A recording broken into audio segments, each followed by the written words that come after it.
Turning now to the crisis along our southern border. According to local reporting near the Yuma, Arizona sector of the border, Uber drivers are helping transport illegal migrants from the border to destinations within the interior part of the U.S. Now, we reached out to Uber for comment on this. Yeah, they didn't deny the story, but the company says it's working with law enforcement to prevent human trafficking. Let's bring in our panelist for reaction. We have Republican strategist Ash Wright, tax attorney Rebecca Walser. Panelists, cartels and now reportedly Uber, and I know taxis from my experience get roped into this as well with getting calls from illegal migrants that have crossed the border, and they're obviously very reluctant to pick them up given the legal implications of this. That's also been an issue. Want to start with your reaction to this? I'll jump in here. Look, I think the problem is the way that I understand it is they don't necessarily know they're illegal when they get called or when they go to the pickup spot. So I think Uber needs to put additional safety measures in place. And we've seen these safety measures through other areas where they require fingerprinting, et cetera. Uber has been through this before, and they need to implement other safety measures, frankly, for the safety of their drivers, because we don't know who these people are and what they're doing and what their ultimate motives are. Yeah, Rebecca, it confuses me because, and maybe I'm just thinking too much on it. And again, this still needs to be independently verified with Uber. Again, they didn't deny or confirm. But with Uber, you need a credit card to pump in your app. Where would this be coming from? Well, that's exactly the point, Sean. And I know that there's been some investigations along the border that they are giving out debit cards that could potentially be used in the Uber app. But to Ash's point, he's exactly right. There is a federal law that you can't transport illegal aliens, but you do need to sort of be under the knowledge of doing it. Otherwise, there's no mens rea, or what we call the intent requirement of a crime, because you don't know. So where are these people getting the credit cards? Where are these people getting the resources to get across the border and use the Uber app? That's the question. And if it's our own federal government or charities that are enabling this, we need to look at that seriously, Sean. Ash, you mentioned companies bearing some of the responsibility here and needing to put restrictions in place, but shouldn't that come from the state first?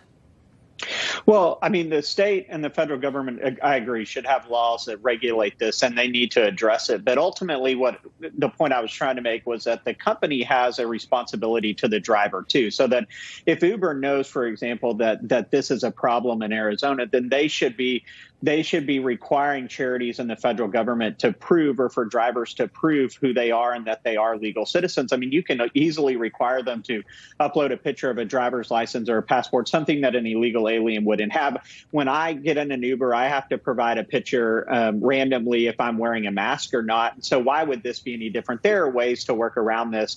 And I think ultimately it comes down to not only are they asking drivers to break the law in some instance, but also they're putting the driver's own personal safety at risk. And I think Uber needs to address it and be better about it. Yeah, again, and remember, this is not just about illegally crossing our border. It's about human trafficking. It's about drug smuggling, et cetera, cartels. And then talking about that, President Biden now being accused of secretly flying migrants from the southern border to Pennsylvania now within the last few weeks. In fact, Congressman Dan Walser of Pennsylvania, he addressed this with us. This was yesterday. Take a listen. They did their very best to make this very secretive. What we have is a serious situation in Northeast Pennsylvania, as well as I'm getting reports now in other parts of the country. Plane loads of underage migrants are being secretly flown into Northeast Pennsylvania with the idea of quietly resettling them across the region. That's not the first time. Rebecca, your thoughts on this as we've seen this play out at the dead of night in Jacksonville, Florida, other cities. Final thoughts from you, Rebecca. Sean, this is the denigration of our country and its border, and the complete usurpation of our federal laws. I used to listen to people that said to me, "Oh, you don't have a heart. You're just, you don't care about these people." And then I realized, there are almost 8 billion people on this planet, and we can't house them all in the United States of America. And when you realize that, you have to have laws, and those laws must be enforced. Otherwise, they're irrelevant. And this has got to get fixed. This is the generational change that they are trying to force on us, letting all of these people come in without any knowledge of who these people are, and it's got to stop. We have to have a country. Without a border, we have no country. All right, panelists, if you don't mind, stick around. More to come with you. All right, President Biden now admitting COVID can't be solved by a federal solution during a virtual meeting with 25 governors. Yeah, Republicans wasting no time blasting Biden's comments after it appears to contradict what he's been promising for the past 2 years. I'm not going to shut down the economy. I'm not going to shut down the country, but I'm going to shut down the virus. I'm not going to shut down the economy. I'm not going to shut down the country. I'm going to shut down the virus. Once we shut down the virus, I am not going to shut down the economy, period. I'm going to shut down the virus. All right, but here's what he said. That was on the campaign trail, and everyone remembers that. But here's what he said yesterday about it. Look, there is no federal solution. This gets solved at a state level. There is no federal solution. This gets handled on a state level. Biden's comments come as the CDC reports COVID cases jumping nearly 70% over the past 2 weeks, despite the vaccine mandates, despite the mask mandates. Bring our panelists back in, Ash Wright, Rebecca Walser. Let me go straight to Ash on this one, if I can. Your thoughts on this? I mean, how mind-blowing is it for you here to see this on the campaign trail? I mean, this was ran from the basement during this campaign of we're going to end this virus. We're going to put a stop to this virus. Now, we can't do anything federally. This is up to the states. Ash. Right. I mean, it really is honestly just mind blowing. I mean, we have been through so much from the federal government. We have spent trillions of dollars. We have held money from states that wouldn't shut down public schools. We've been through vaccine mandates, mask mandates. I mean, you name it, we have been through it. And Joe Biden and them criticized the previous administration on the federal government's response and then tried and implement a lot of things on their side. And I think ultimately this is what frustrates Americans the most, is that it's this constantly changing policy on COVID. It seems like it just changes every month. And I think that's what really frustrates most Americans about this, that it's not really about the science. It's not really about anything other than just public policy. Who's most popular? How can I get my numbers fixed? And I think this is ultimately what Joe Biden is doing, is he knows that his numbers are bad. He knows there's no real solution here. So he's wanting to begin to point the finger at the federal government. And I also think, and I got to wonder, is this an indication that they know that the Supreme Court on January 7th is going to side against them and side with the states on the vaccine mandates as well? And is this a pointing to that early because they know they're going to have to change policy? Rebecca, picking up off the back of that, what would that outcome signal to you when the Supreme Court hears the arguments on the COVID vaccine mandate? It's a great question, Kelmy. Excuse me, my voice this morning. Everyone cites Jacobson as applicable precedent because in Jacobson, the Supreme Court ruled that if a therapy or vaccine stopped the spread of something, that it could be mandated. In this case, we have all of the applications to the FDA basically stating that it will not stop the spread, that it will just mitigate or minimize the actual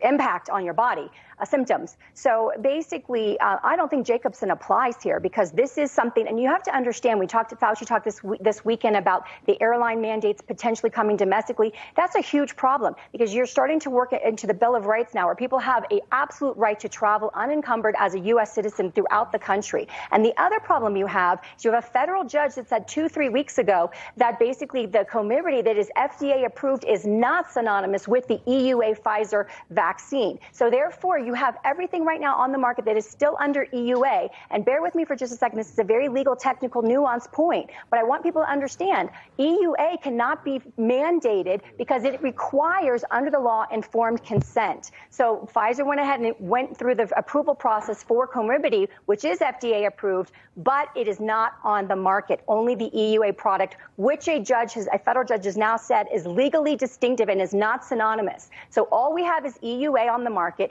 You cannot force compliance on an EUA vaccine because it requires informed consent under the law. And so we've got a lot of problems legally, and this Supreme Court is really going to have to decide if Jacobson applies. In my legal opinion, it does not. We'll find out what the court decides coming up next year. Meantime, Ash, it just boils down to this. American people are confused. American people are frustrated. They get this information here, then it changes. And the CDC guidelines went again from quarantining for 14 days to 10 days. Now it's 5 days.